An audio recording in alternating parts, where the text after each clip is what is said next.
When was the last time you heard anyone talk about Indian Motorcycle with the energy the brand used to create?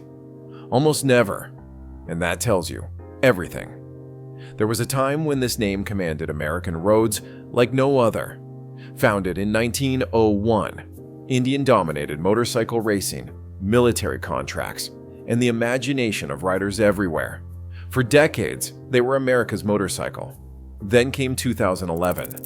Polaris Industries paid $15 million for the Indian name and promised a $3 billion revival. They had the resources, the manufacturing expertise, and the perfect moment as Harley-Davidson struggled with younger buyers. But by 2024, Indian's market share remained stuck at just 4%, while their identity crisis deepened. So today's question is simple.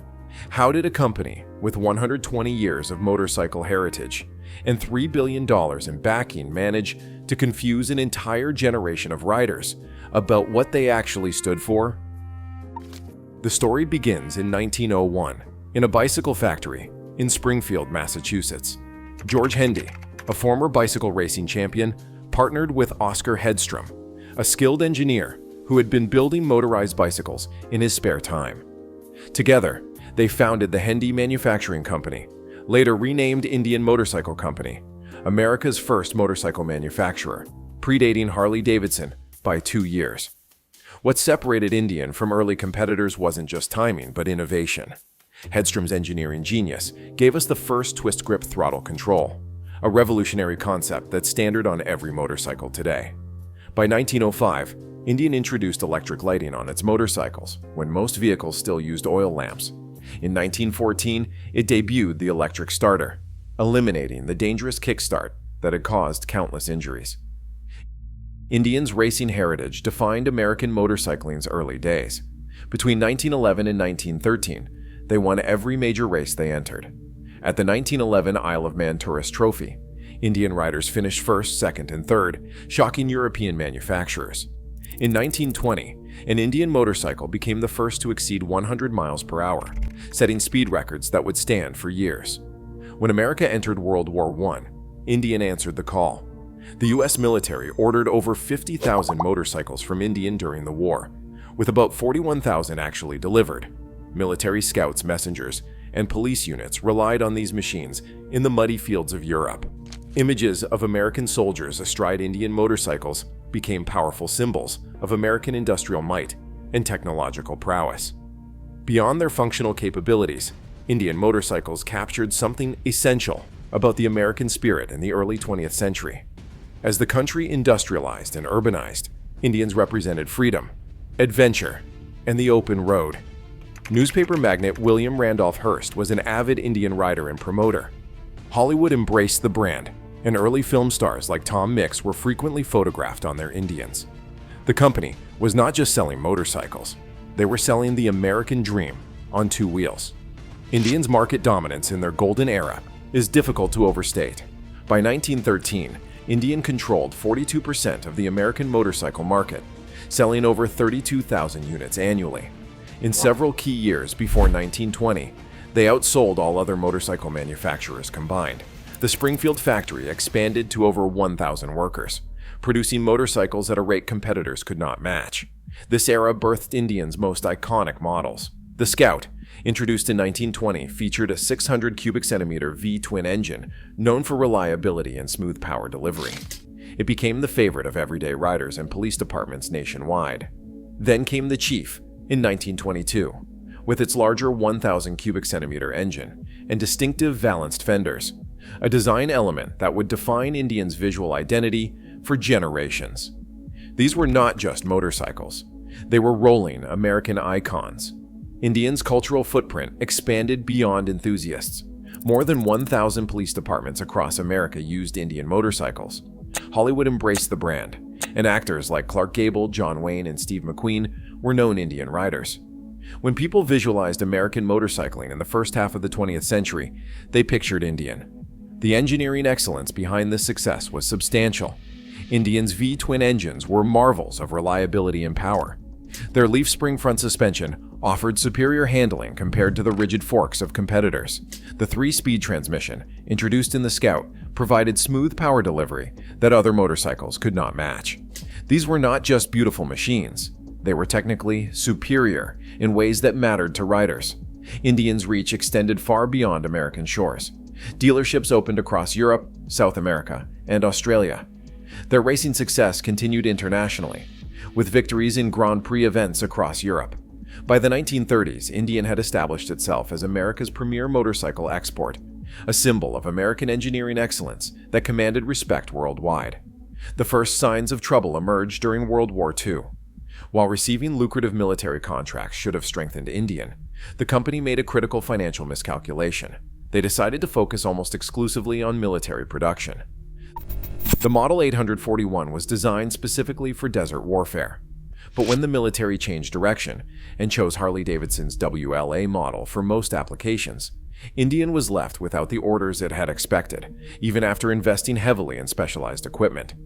Meanwhile, Harley-Davidson followed a more balanced approach. They fulfilled military contracts while maintaining some civilian production, which kept their dealer network alive and positioned them for the post-war boom. Harley also invested in training returning veterans to service motorcycles, creating a generation of mechanics loyal to their brand. The post-war marketplace changed dramatically. Returning veterans wanted motorcycles, but they also had new options. British manufacturers like Triumph, BSA, and Norton entered the American market with lighter, faster machines that appealed to younger riders.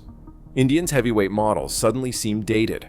Management was slow to recognize the shift, believing their pre-war designs would continue to dominate.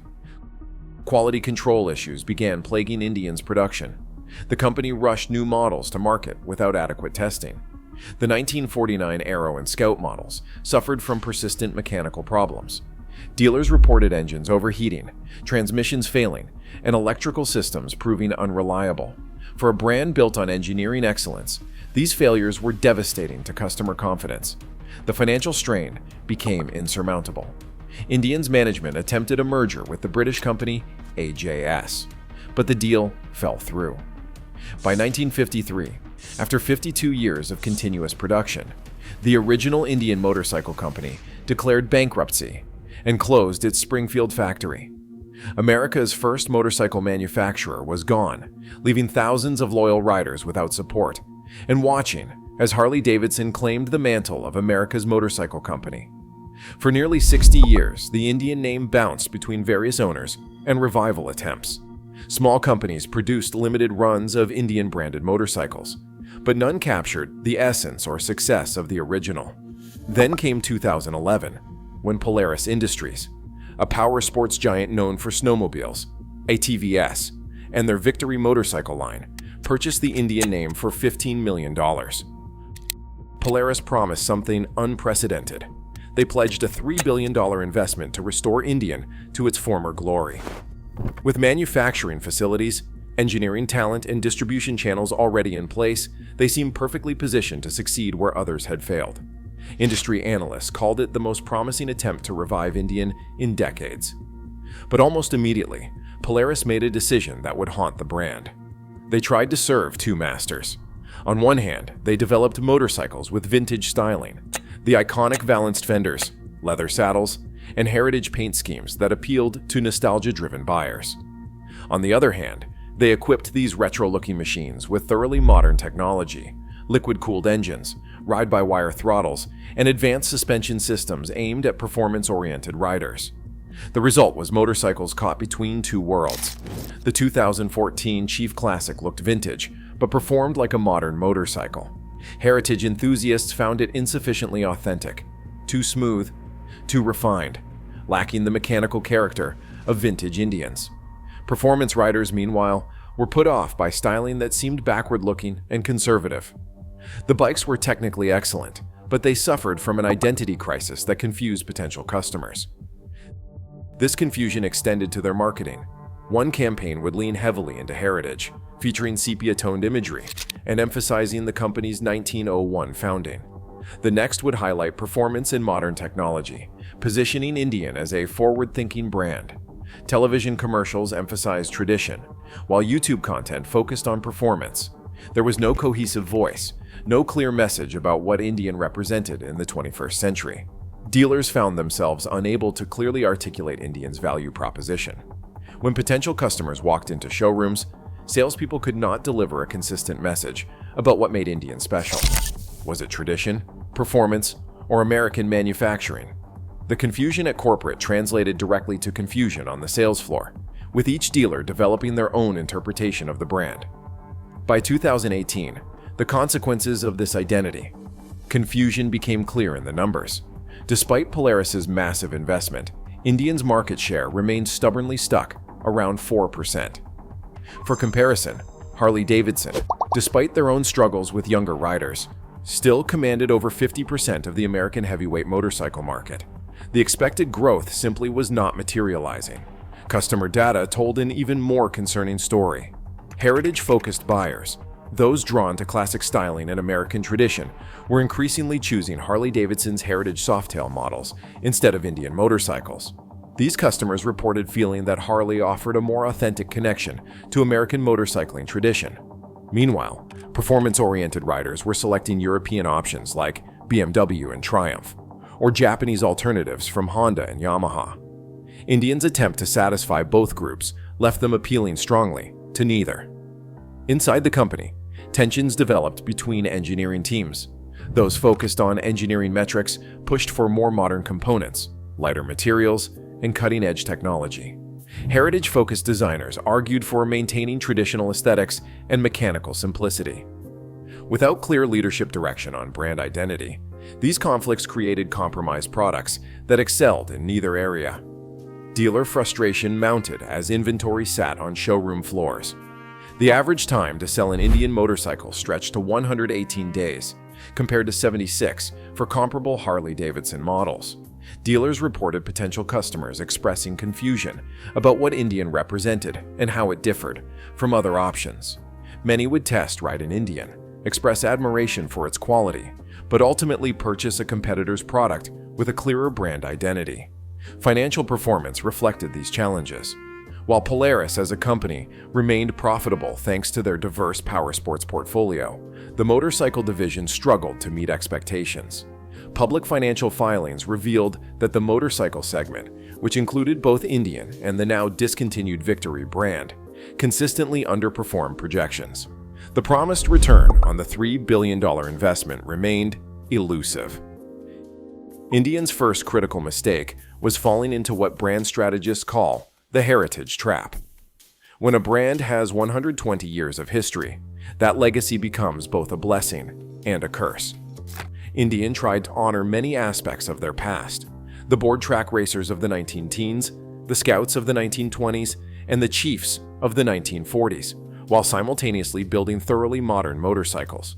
This produced products that felt inauthentic to both traditionalists, who wanted true vintage experiences, and modernists, who found the retro styling affected and unnecessary. Successful heritage brands like Porsche and Levis have navigated this challenge by identifying core elements of their legacy worth preserving, while allowing everything else to evolve.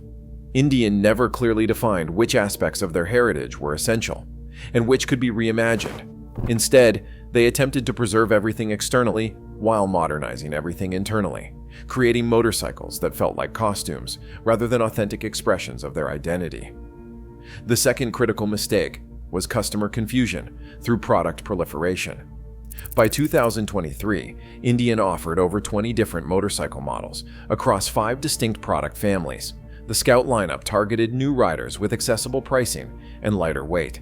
The Chief series appealed to traditional cruiser riders. The FTR models chased performance enthusiasts. The Touring Roadmaster line targeted long-distance riders. The Challenger series went after Harley-Davidson's dominant bagger segment. Each product line seemed designed for an entirely different customer, with different values and preferences. Product diversity itself is not a problem, but Indian failed to articulate how these disparate offerings connected to a unified brand philosophy. There was no clear Indian rider identity that crossed these product categories. Contrast this with Harley-Davidson, whose customers, despite vast differences in age, income, and riding preferences, share a clear understanding of what it means to be a Harley rider. The third mistake was applying Polaris's recreational vehicle approach to motorcycle manufacturing. Polaris had built their business selling snowmobiles, all-terrain vehicles, and side-by-sides, products purchased primarily for functional recreation. But motorcycles, especially in the heavyweight category where Indian competed, are identity products. People do not just ride them, they define themselves through them.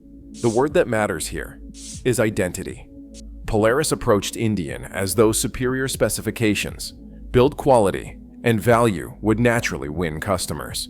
This fundamental misunderstanding of motorcycle psychology, where emotional connection and tribal identity often outweigh rational factors, undermine their ability to build meaningful relationships with potential customers. They built excellent machines but failed to build a compelling culture around them. Culture, was missing. As of 2024, Indian's market position remains essentially unchanged from where it stood a decade earlier. Their United States market share hovers around 4%, with only marginal growth despite continuous product development and marketing investment. Harley-Davidson, despite their own challenges with an aging customer base, still dominates the American heavyweight motorcycle market with over 50% share. Indian's sales figures tell a complicated story. While unit sales have increased modestly over the past 5 years, much of this growth has come from their smaller, more affordable Scout models rather than their premium offerings. The high-margin touring and bagger segments remain dominated by Harley-Davidson, with Indian struggling to gain significant traction despite objectively competitive products. The bright spot is the Scout lineup. The brand identity crisis persists. Visit Indian's website today and you will find vintage-inspired motorcycles marketed alongside modern sport bikes, with little explanation of how these disparate products connect to a unified vision. Dealer interviews reveal that potential customers still express confusion about what Indian represents and how it differs from competitors. The most common question salespeople report hearing is, "Why should I choose this over a Harley?" This situation offers a powerful business lesson that extends far beyond motorcycles. Resources and heritage alone cannot overcome unclear positioning. Indian had everything needed for success: financial backing, manufacturing expertise, a legendary name, and a competitor struggling with changing demographics. What they lacked was a clear answer to the fundamental question, what do we stand for? The future for Indian remains uncertain. Polaris continues to invest in the brand, developing new models and marketing campaigns. There are bright spots, particularly in their successful FTR series, and growing appeal to younger riders through their Scout lineup. But the central identity question remains unresolved. Is Indian America's heritage motorcycle company? A performance-focused alternative to Harley? A premium lifestyle brand? Without answering this question definitively, Indian risks remaining trapped in the same identity limbo. In a market that demands authenticity, can a brand survive when it cannot decide what it is authentic to? Indian's story suggests the answer is no. The lesson for business leaders is clear. When reviving a heritage brand, you must decide which elements of that heritage truly matter. Then build your modern identity around those elements while having the courage to let the rest go. Indian tried to be everything to everyone and ended up meaning very little to anyone. Their story stands as a powerful reminder that in branding, clarity is not just important, it is essential. The great American motorcycle brand deserved better, and so did the riders who still remember what Indian once meant. Indian Motorcycle's story reveals a critical truth. Identity confusion kills legacy brands. Polaris had billions, heritage, and perfect timing, yet failed. In today's marketplace, authenticity demands clarity. The question is not whether you are spending wisely, but whether brands truly know what they stand for. Do you agree? Subscribe for more investigations into America's greatest business failures.